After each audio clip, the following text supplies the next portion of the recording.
Capricorn, this is your weekly tarot card reading from Born Without Boundaries Tarot. It has been a shithole of a year. No, I'm just kidding. It has been a tough year though, right?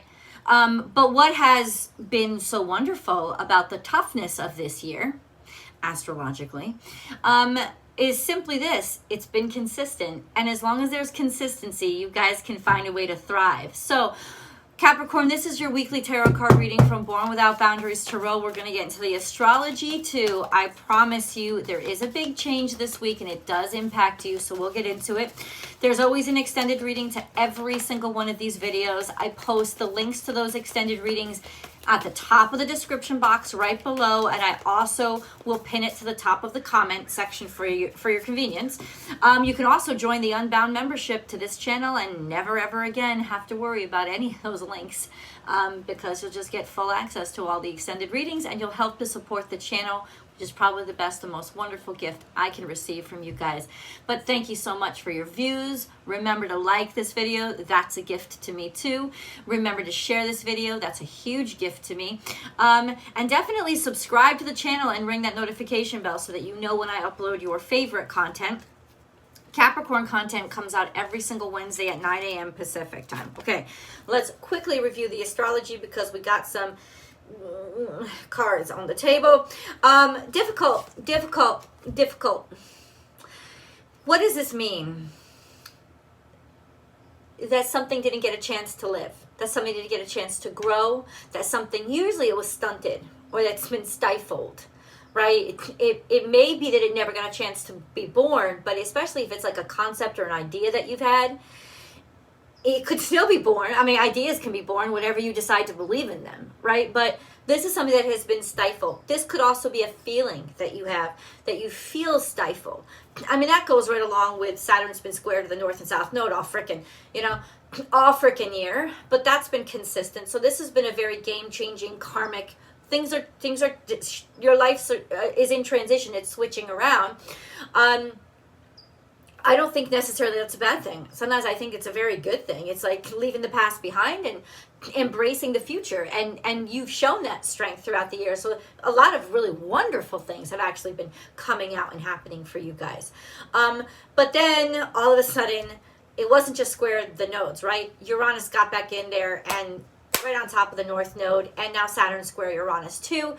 And that comes with great conflict of practicality versus technicality and expansion and possibility and change is challenged. Now, we shouldn't mistake squares for the horrid mess that oppositions are, but it's a challenge. But squares each have a process. There's that direct impact with the square, which is, oh crap, I can't believe this happened. Maybe it feels like your whole life has fallen apart. But then there's an adjustment period where you start to embrace the fact that, okay, the challenge is in front of you. I got to get this done, roll up my sleeves. And then the other side of the square is basically what happens with a solid square, which is you step up. You step onto it and it lifts you to a place that's higher. It lifts you to another level because that's what squares do. So Saturn and Uranus, you've been challenged. You've been challenged by change. You've been challenged by innovation. You've been challenged to innovate. You've been challenged to problem solve. And yeah, I mean, that's a challenge, but it's also something that is helping you expand and helping you grow. And I hope in the best sense. The big change astrologically is that Venus is now slipping into kind of where the sun has been for a while. The sun is now finally free. Opposition to Saturn. You won't feel so compressed and set upon and judged for your identity or even your artistry. But now Venus is in opposition to Saturn. You guys actually went through this, I think, earlier this year as well. That's when what's gonna really be in duress in your life is your romantic relationships and your finances, how you feel valued, if you feel valued at all, feeling constantly devalued or not being appreciated or shown the respect and dignity that you really feel that you're worth. So that's going to be challenging. It doesn't last. It lasts, I think, till about the end of the week. But it's going to be something that you should be aware of. Trust in divine detours. This is Sagittarius energy. It's go with the flow energy. It's absolutely opposite from anything that you would think to try, but it's a good hint for you this week, Capricorn. It's necessary because sometimes you don't know what you don't know, and you have to accept that you don't know it, and there's nothing you can do. And so instead of trying to control it, you trust it and just let it flow. Even if the shit hits the fan, at least you foresaw that shit.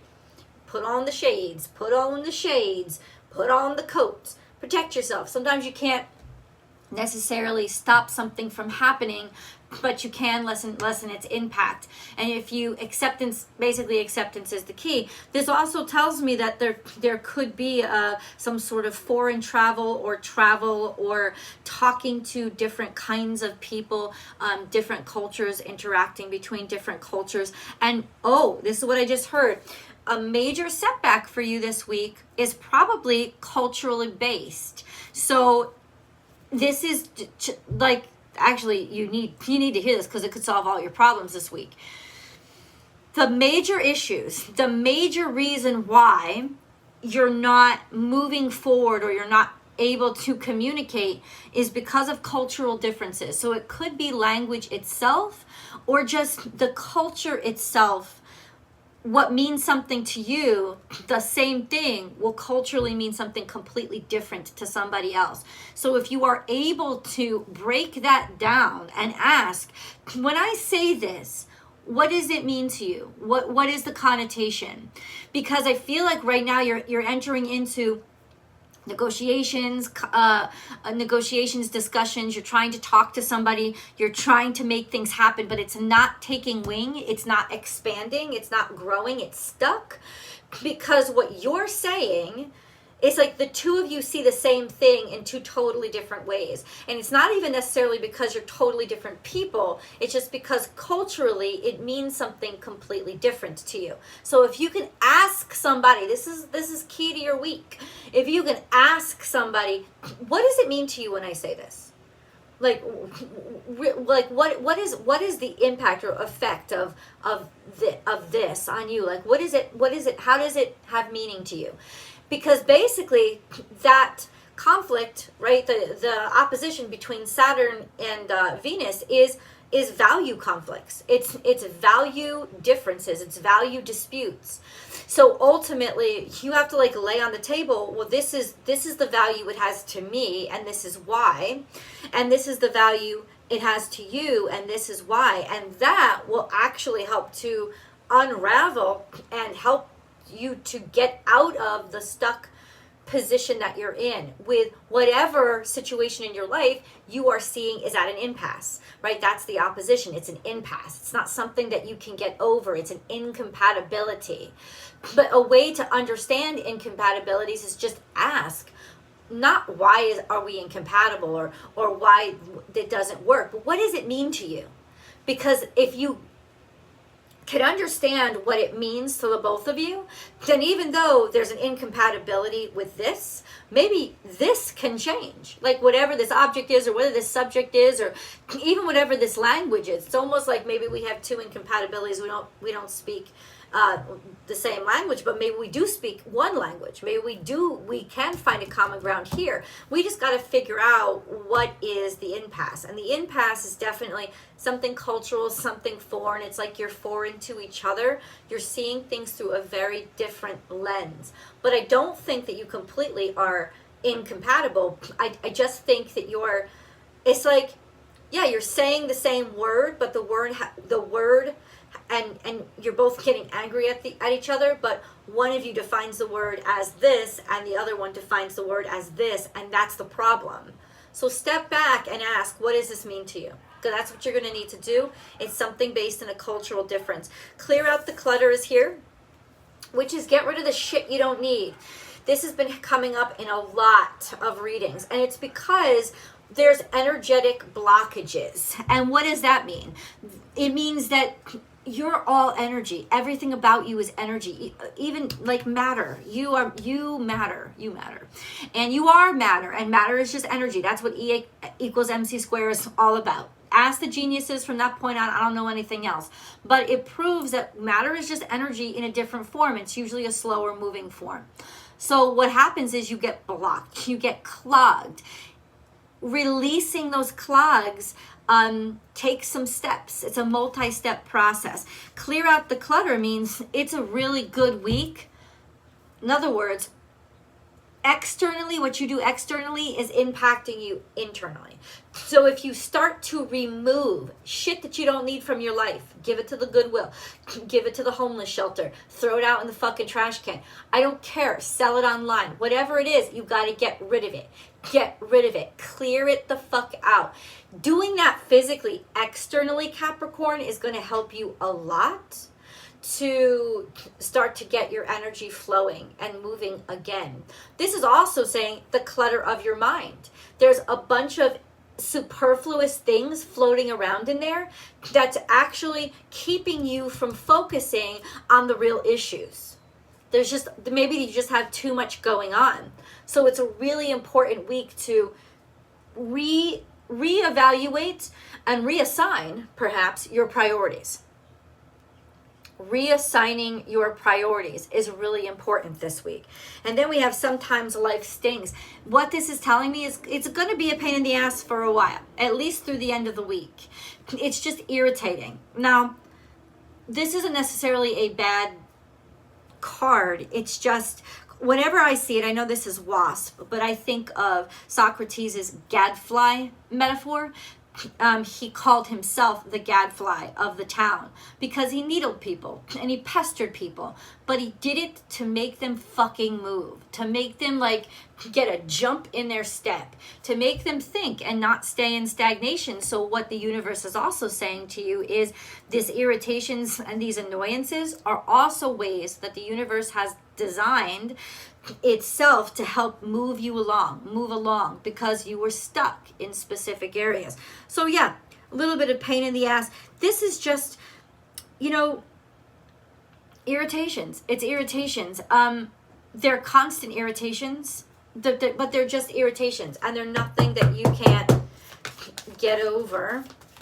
Hold on. You may actually, especially if you're trying to repurpose something or resell something, really be agitated at what people are willing to offer you. Reason being,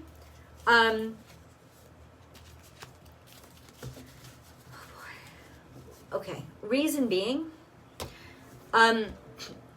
it's got nothing to do with you. It's the past 2 years. Like, I've noticed it too, guys. I mean, prices have skyrocketed. Inflation is almost it's exploitive at this point, and that's why you may have paid $50 last year for one thing, and I know it sounds weird. Like, I've been trying to resell a lot of stuff, and people are asking me much lower prices for it, right? Well, you think inflation, you should be able to get more. No, for goods, there's too much. In other words, we're in a superfluous shit right now. People bought too much, they purchased too much. Everybody's trying to get rid of crap. The market is flooded. One of the best ways to liberate yourself is to just give it away, to not make it about money at all, and not even make it make you feel like you're losing or you're coming out the losing end, but instead to realize the connection between the value of freedom. Like, what do you value? Value freedom more than actual finances this week. Freedom from the stress of the situation, freedom from being stuck, freedom from the worry, freedom from the anger or the frustration that it churns inside of you, feeling taken advantage of, feeling like you're being robbed. Just give it away, donate, help somebody. It could go a long way, because remember, yeah, absolutely. So we have there's always enough, which means there's not enough. This is in reverse. Feelings, you've lost feeling for something. So something is really becoming discouraging for you, or for somebody in your life, there's a situation where emotions for it, you're losing emotions for it. It's like you don't like something as much anymore. Okay? And then we have embrace the in-between. And so you're going to extremes. You feel pulled to the extremes. And that's why you're starting to feel like apathy. You're starting to feel apathy turning to a specific thing because you're polarizing. I don't know if it's you and somebody else, could be a partnership, but that's why you've started to, this apathy has started inside of you. It's a polarization. The polarization is what's causing the major problems. You have to find connection because it's pulling you apart, and it's making the connection between you or between you and this other person or you and the subject matter. It's making it pull so thin, it's fraying. And that's why the apathy is starting. So what is my recommendation for that? Stop pulling. You have to stop pulling, and that's the disconnect, right? You have to be like, okay, I'm going to stop fighting because I don't want this rope. I don't want this to break. I don't want something I once loved or was loved by to be something that I can't stand or hate. And that actually doesn't have to happen. There's an impasse here, and differences like ethical, moral, cultural differences are really at the root of it. So I want you to sit down and have a conversation with somebody about their value systems, about what does it mean to you, right? What value do you give this? Take time to breathe out. It's just a suggestion. Give yourself time to breathe in some air. It is going to be absolutely necessary to and for your existence right now. Throughout the week, this is another helpful hint. If you want to know the strategies to survive this week, breathe. Happy birthday, Doug Denny. Especially before you speak. Take a breath and let it out. And just kind of ground yourself with the air in your lungs and nurturing your body with the air. Or take some time. If you feel hot-headed or you feel really agitated, be like, all right, just give me a minute. I'm going to go into the bathroom, pretend I'm taking a shit, run the water in the sink to give myself some white noise, and just sit there on the side of the tub or on the toilet, wherever you want to sit on the ground, and just sit there. Nobody ever bothers you in the bathroom. I always tell you, use the bathroom. Use it. It's because nobody will bother you in the bathroom. In fact, it's illegal, not in private space, but in public space, go into a public bathroom. It's illegal to bother somebody in the bathroom. So they have cameras all over the place, but they actually can't have cameras in bathrooms, I don't think.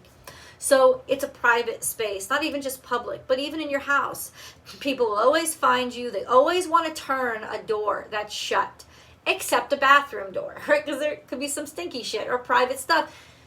Use the bathroom. Go into the bathroom, turn on the water for that white noise, or turn on the fan. Maybe you don't want to turn on the water. You don't want to waste water. Turn on the fan. Just give yourself some white noise so that you can sit and breathe, even just for a fucking minute. And then go back out there, grounded and sort of revived. That's a tips and tricks for survival of this week, Capricorn. Stop. There's definitely an impasse. Expect it. If you know that it's happening, and this is really interesting, stop. So this could mean an ending. Maybe even an ending to something that you've lost feeling for. So it could indicate a breakup or leaving a job, or you'll know when you're done. What's done is done, but you'll also know when you're not done. So a stop light, when you're driving on the road, like a stop sign, it doesn't mean you've stopped your journey. It means you actually stop. You actually pause, like I just explained to you. This could just mean throughout this week, you will need actual stops. You will need actual breaks. Something is breaking you because you've been pushing it too hard, which is why you have not been getting through. You have been creating a vacuum. We've been through this before. I know we have. You've been creating a vacuum that's actually why you cannot budge that door and open it up. So stop. Don't touch anything. Give yourself actual breaks. Only has to be like a 1-minute break. This week, extremely important process for you to just take some time out before you throw the baby out with the bathwater, right? Which is what you want to avoid. You don't want to throw something out that you still love or that is still hopeful for you, right? You want to get rid of the shit that really doesn't work. You're taking on too much. That's what it looks like. You're taking on too much, and it's causing a lot of emotional clogs inside of you, which is probably causing external problems, and it's just going on in this loop where everything is exacerbating everything. So the first thing you do is stop, take time to breathe. The second thing you do is actually get rid of the shit you really do not need or want in your life. And the third thing, is to not judge yourself for the apathy that's developed, because it's not your fault. It's not the situation's fault. It's not anybody's fault. Don't give it meaning. Just accept that this is what you're not feeling right now. And the less you struggle and the less you pull, the better that situation will become. The more healing you'll be able to start to happen. Let's go to the extended. I think I want to go to the extended to see how this works out in all different aspects of your life. I love you guys. Hopefully I will see you there. The links are below.